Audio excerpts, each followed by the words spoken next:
Hi, Bryce. A couple questions for you. First, from the managerial switch back in June till now, what have you noticed was one of the bigger changes in the clubhouse and the way that the Phillies went around their business and that sort of thing? Yeah, I think Rob Thompson's a calming voice, right? He comes in each day and he's ready to go. I think he loves the game of baseball. He loves the guys that he's around, his staff. He kind of lets everybody kind of just do their job, and he's kind of just, there to answer any questions or be there for, the rookies, veterans, anything like that. I think he's grateful for the opportunity, and we see that.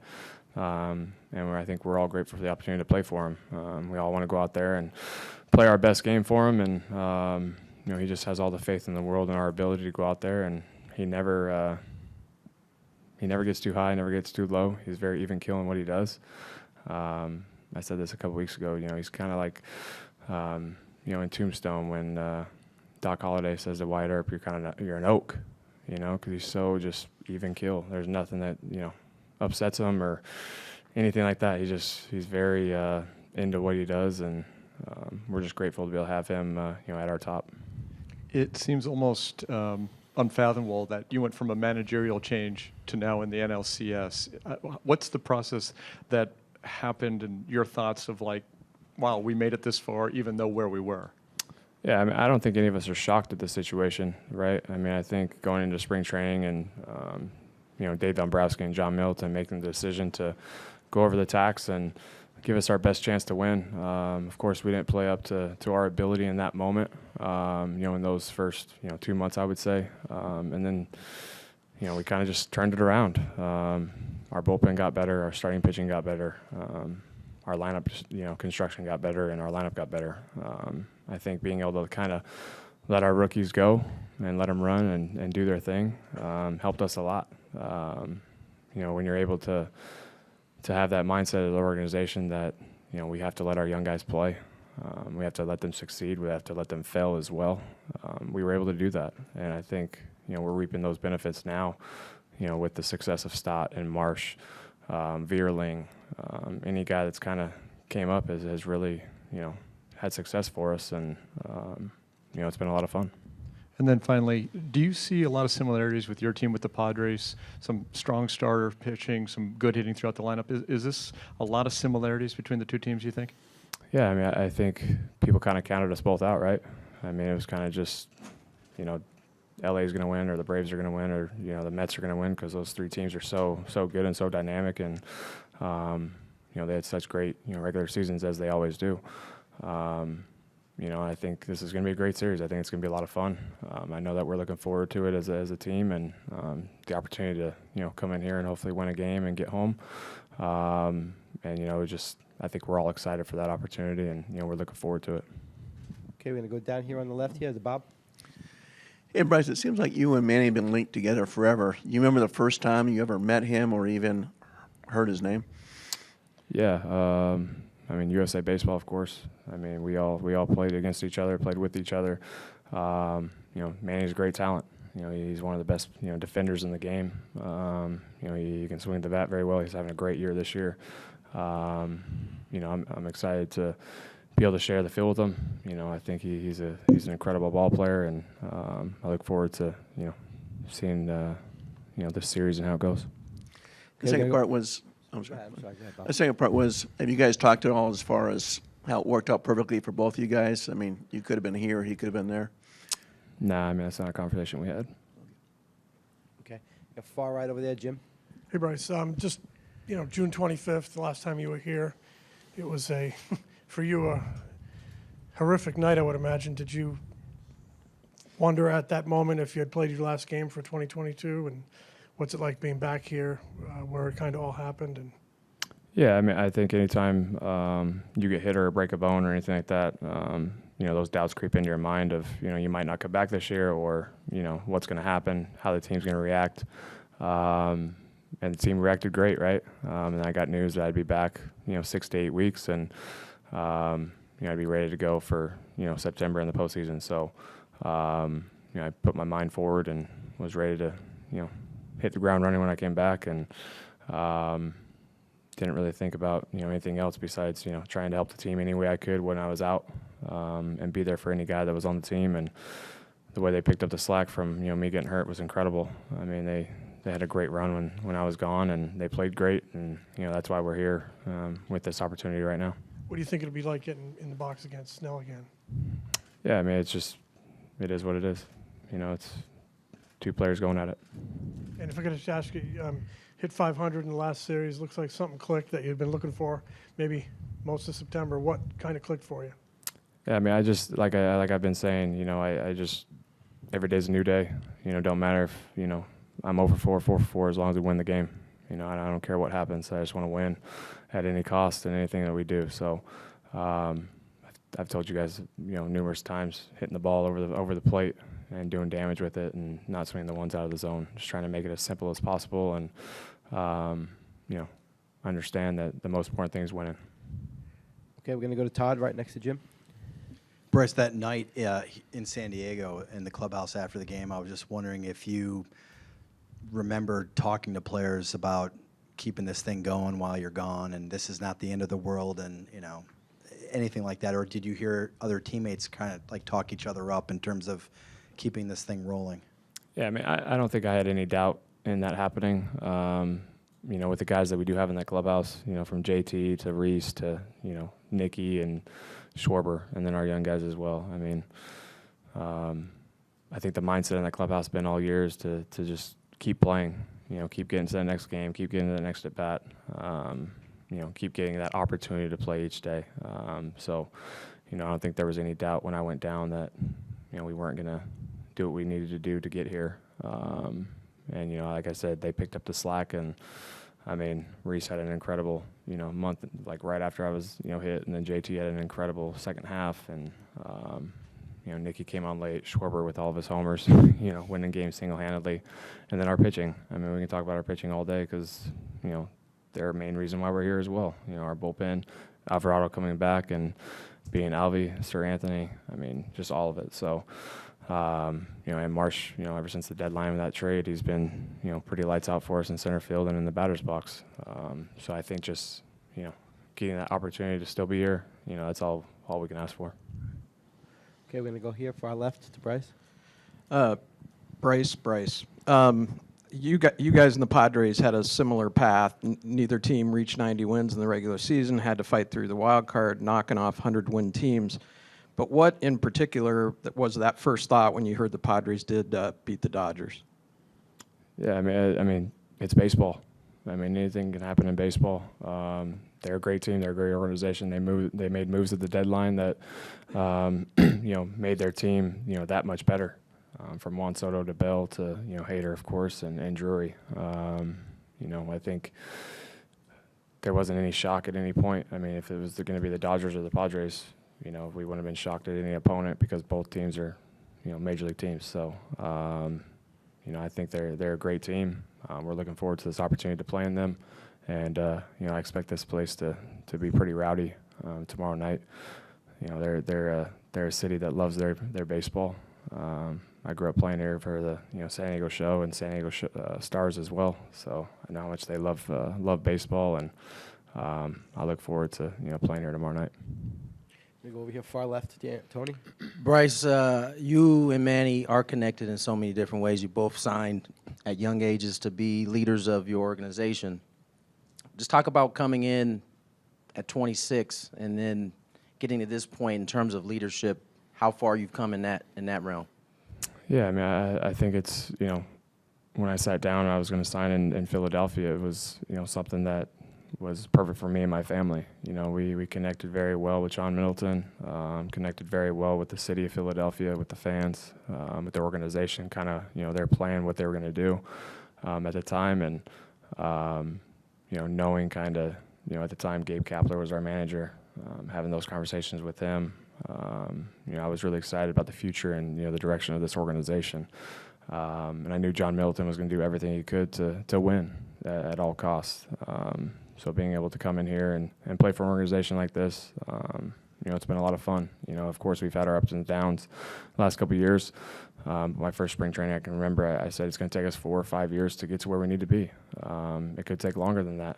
You know, our farm system was kind of depleted at the time, but being able to kind of, you know, bring in Dave Dombrowski, bring in Sam Fold, Preston Mattingly, you know, Barber. I mean, you can go on and on about the guys that we've, you know, kind of came into the last couple of years, and it's been great. I mean, they've changed the dynamic of this organization, the culture of this organization, and bringing in winning players as well. So it's been very easy for me to kind of just, you know, be Bryce, because I don't need to be anything else than myself, because of the guys that I have around me, and the family that we do have in that clubhouse. So I'd have to say it's been easy for him because the guys around me. You know, Reese is our captain in there.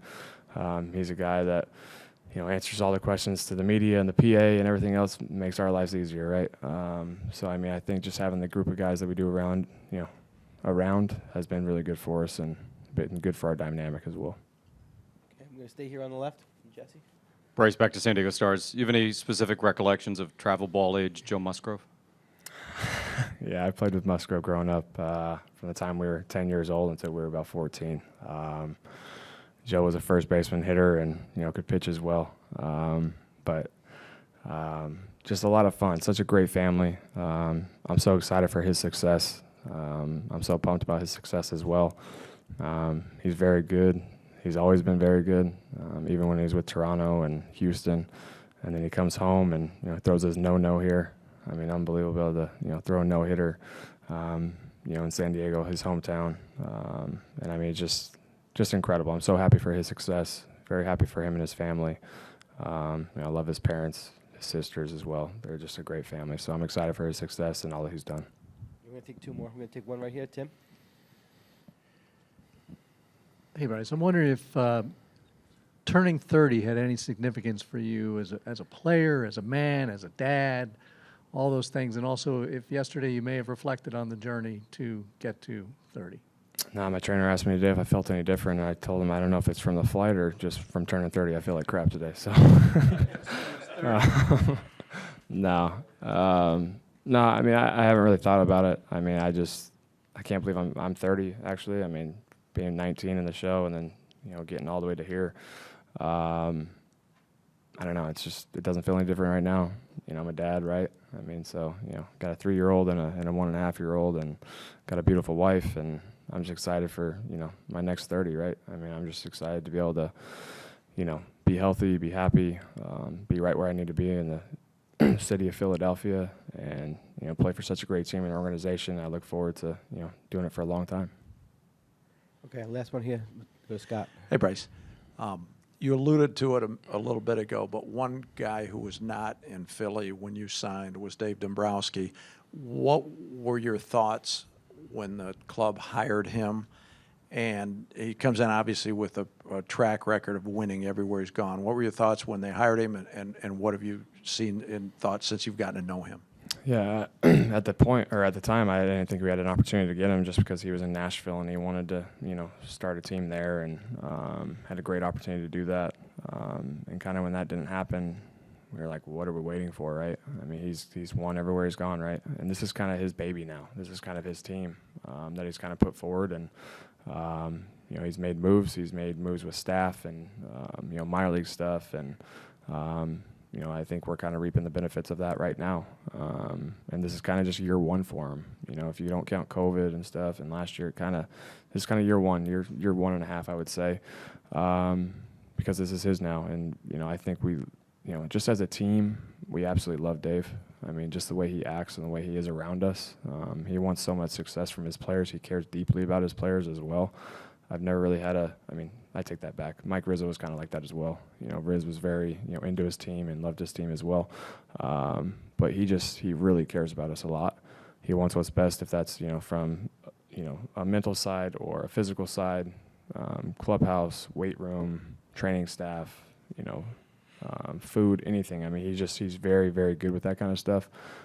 He cares about people's families, all of it. I mean, he's an incredible human being and a man as well, and I'm very grateful that he is our, you know, president, and you know, it's going to be a lot of fun to be able to play for him, you know, for the next couple of years, and I hope he kind of stays all the way through until I'm done. That'd be great. But he's incredible. He's been great for us. Okay, thanks a lot, Bryce. Cool. Thanks, guys. Okay.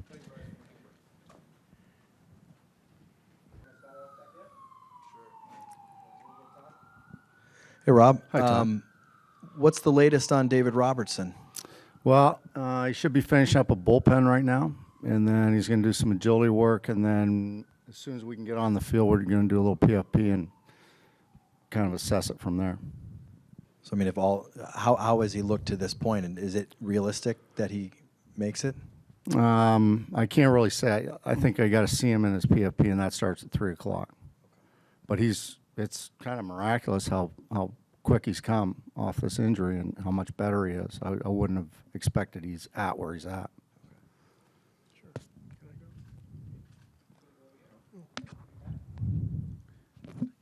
Let's skip a couple questions for you. First, from when you took over in June until now, and maybe if you kind of give us your thought process of when you took over the team and thought, okay, now what do I do? And here you are in the NLCS. What kind of ride has that been like for you? Pretty fantastic, really. I mean, as I've said many times, we came out of spring training and we knew we had a real good ball club. So being here doesn't really surprise me based on the club we thought we had come out of spring training. But we got off to a slow start and it kind of snowballed a little bit. And I think the club lost their confidence a little bit. And then in May, we really had a tough schedule. And then in June, we started turning it on and got hot, stayed hot. Confidence grew back into the team, and they've rolled right through it. So it's been pretty good. And am I surprised that we're here? No, but based on the start of the season, maybe a little bit, yeah. And when you look at the Padres lineup and pitching staff, do you see kind of a lot of your lineup and pitching staff? It seems like there's a lot of similarities between these two teams. Yeah, I was looking at just not advanced numbers, but just normal numbers. Their pitching, their defense, their offense, and really similar numbers. I mean, as far as on-base, slug, OPS, both from pitching staff and offensive side. Defensively, very similar. So it should be a good series. And then one final. Bryce Harper said he used a term from the movie Tombstone, called you an oak. What do you think when you hear something like that? I guess I'm thick. I don't know. I don't know what to take from that. I'm not really sure.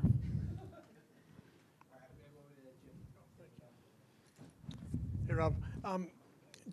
The night of June 25th when Bryce got hit, do you remember your initial reaction? I mean, do you remember the sound of the ball hitting him? Do you remember the fear of watching one of your stars go down and the whole night, and even afterward, like thinking how long you might lose him for, what impact it might have on your club?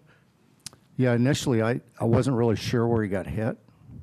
I thought maybe he got hit in the face again, which was really scary. And then, when he was on the ground, he was saying, I think my thumb's broke. And, it's kind of a shock, when one of your superstars goes down like that. But, so it hurts initially, but at the same time, you got to move on, and we did. And there was a whole bunch of guys that stepped in for him. And I think it was a growing moment although we don't want to lose Harp, with other guys stepping up, it's kind of a growing moment for the club. So. But now we're glad we have him back, that's for sure. Rob, how does the lack of an off day after Game 2, and the potential of playing 5 consecutive days, how does that change or impact how you might have to manage in terms of pitching usage, and how much are you thinking about that heading into the series? Thinking about a little bit, but not a whole lot because we got a couple games before that. But, once we get past the off day, then I think you really have to think about how you're going to use your bullpen because, it's going to be 5 days in a row, and you certainly don't want to put anybody in harm's way. And that's what we've done all year is we've tried to take care of guys and make sure they're healthy and make sure that they can perform at the highest level. So once we get through the off day, we'll have to really think about that hard. Hey, Rob. Hi, Alex. It seems like a big asset for you guys has been the ability to play loose and not really feel like you have a ton of pressure on you right now. And the Padres are in a similar spot because they haven't been to the NLCS in quite a while. Do you think that this could, that could present a different kind of challenge for you all? I think we'll play just exactly the way we're playing. I think our guys are really loose, really poised. They're owning up to the moment, every moment that comes their way, and I'm proud of them for that. And I don't think their mindset or their heartbeat will change one bit.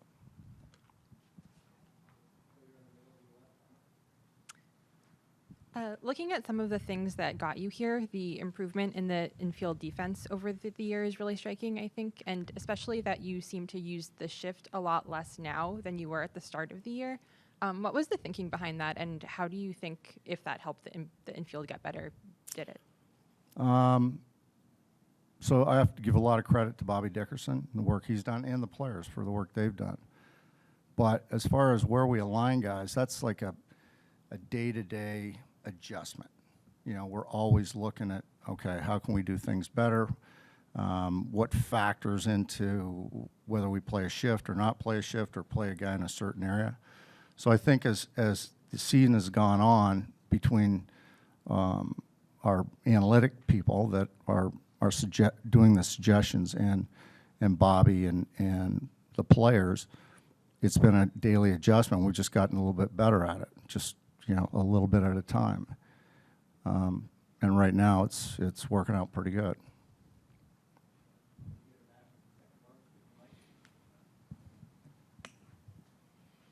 Do you expect any changes to your position players on the roster from last series? I haven't spoken, but it's going to be very similar roster all the way around. And but I haven't talked to the players yet.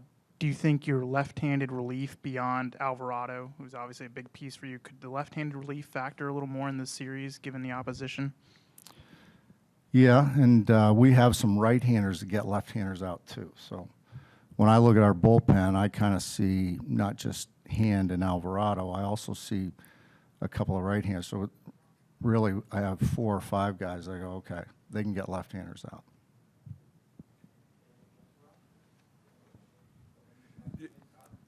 Rob, the night that Bryce went down, I believe you said after that game that you and Kevin were going to get together and kind of go over your options. And I just, what do you remember maybe that conversation about, all right, we just lost Bryce for maybe months or maybe the season. How do we get through this? Like, what were you guys kicking around? What was the general vibe of that talk?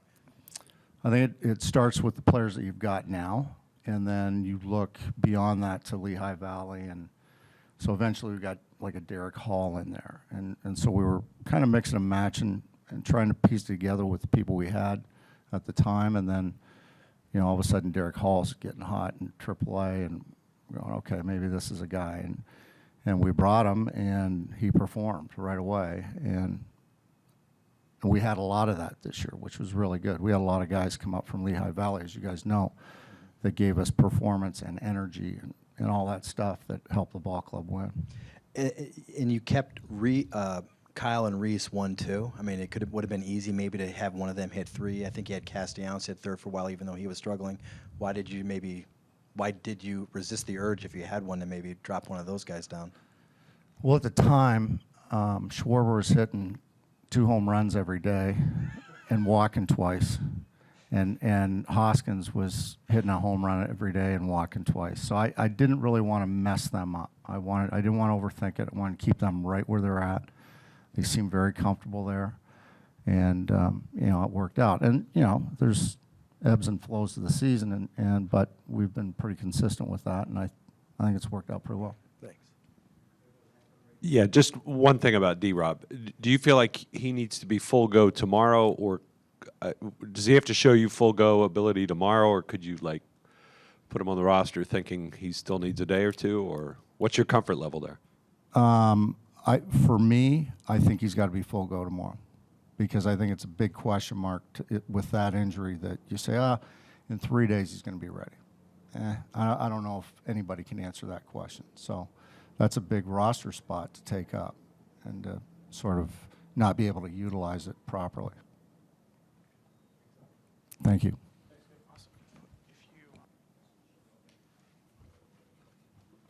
Number one, did you have a birthday party for Bryce? No. Just Okay. told him happy birthday. Just wondering if, looking back in retrospect, I know you didn't want to take the month off. I know you said at the time, Yeah. you could pitch through it. In retrospect, do you think it's helped you now that you're here in October? It's hard to say, but I mean, I'm sure it did help. Just basically not wasting pitches, I guess you could say. Yeah, I mean, you could take it or leave it, I guess. It's kind of up in there. Okay, next question.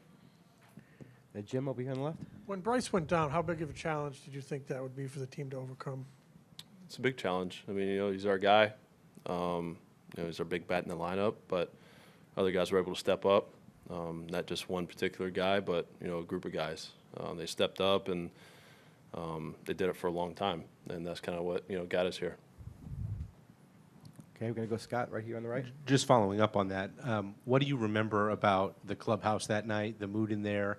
Yeah. Were guys concerned? Were they, anxious about what was going to happen next? You didn't know how long he was going to be out. Yeah. What do you remember about that night? Yeah, it's always something that goes through probably everybody's head when something like that happens. Not just to Bryce, but everybody. I mean, you never know if it's broke or not and how long they're going to be out, this and that, or if they're going to recover well. Everybody recovers differently. But, yeah, I mean, it was a bad night here, and, luckily we didn't miss him for too long. And, he's back. Okay, we're going to go to Emma in the middle. As loud as all of these playoff environments have been, Yeah. curious about being able to hear PitchCom and whether you or anyone else on the staff has made adjustments to the system. Yeah, we did make adjustments. We have like a little tube coming down through a little hole in our hat that goes basically right into our ear. So, we know these playoff environments get really loud, and especially when you're on the road. But I think I used like a 10 volume the other day in Atlanta, and I was just fine hearing it. So, if I didn't have that little tube, it was probably, all the way turned up. So, somebody came up with that. I don't know who did, but we started using it. Okay, stay over here on the right, Matt. Aaron's going to face his brother in game 2, and your brother played. Could you imagine what that would be like at this stage? Yeah. What he's going through? Yeah, and family's going through? Yeah, I've only seen it a few times. Saw it with Matons earlier, and obviously Nola, done it a couple times now. But, I mean, doing it on this stage, it's a lot bigger, and it's still fun, but it also gets pretty serious. So, it's fun to watch it, sort of sit back and watch it happen. I'm excited for his parents. It's just a great family overall, and I couldn't be happier for them as a family. It's really cool to watch and see. And it seems like Bohm is a lot more loose and opened up this year. I don't know if that's at least with us, but I don't know if you've noticed his personality. Maybe he's more comfortable with fitting in or anything like that. Have you Yeah, I noticed think he's pretty much the same guy. With us, at least. I mean, maybe with you guys it's a little different, but he's pretty much the same with us. Loose guy. He's just really consistent this year, and he's consistent on and off the field. It's nice. And he was sent down when you guys were here last year, didn't come back, and now you guys are back here, and he's going to be third baseman for a team in the NLCS. Is that neat to see? Just what he's done for himself. Yeah, I mean, just all year, right? He's been big for us all year. He's struggled a little bit there at the beginning, but he played through that and picked himself up, and now look at him. Like you said, he's starting third base for us in a big series here, and he's been really solid for us all year. I mean, he's been a big contributor, and it's pretty solid at third base. Yeah. Okay, we're going to go over here on the left to Jim. Zach, you're a very stoic guy, but this is your first postseason, and I think it's safe to say tomorrow night's the biggest start of your life. What are you feeling inside, and how do you contain it and maintain that stoicism? It's just another start. I mean, obviously it's a bigger stage. It's a lot riding on it, but we want to get that first win of the series, and it's just another start for me. Just because you don't try to get too high or too low. You try to stay right there at that level, and just think of it as another game, even though there are bigger things going into it. I guess you could say bigger outcomes, but You know, I just like to keep myself at that certain level so I don't get too high or too low. Okay. Anything else? Going left in the middle? Obviously, you don't face the Padres a lot, but you have faced Juan Soto a lot. I think he's faced you more than any other pitcher. Just wondered if you could speak to, you know, the unique challenge that he is as a player, as a hitter. Yeah, I mean, he's really good. You know, he will take his walks. He's aggressive at the same time. So it's always a battle, you know, going up against him. Kind of a little chess match because you don't know exactly his game plan, obviously. But I mean, you gotta attack him. You try to get ahead, and just like any other hitter, and you know, it's just another guy. Okay. Anything else for Zach? We got one more here on the right.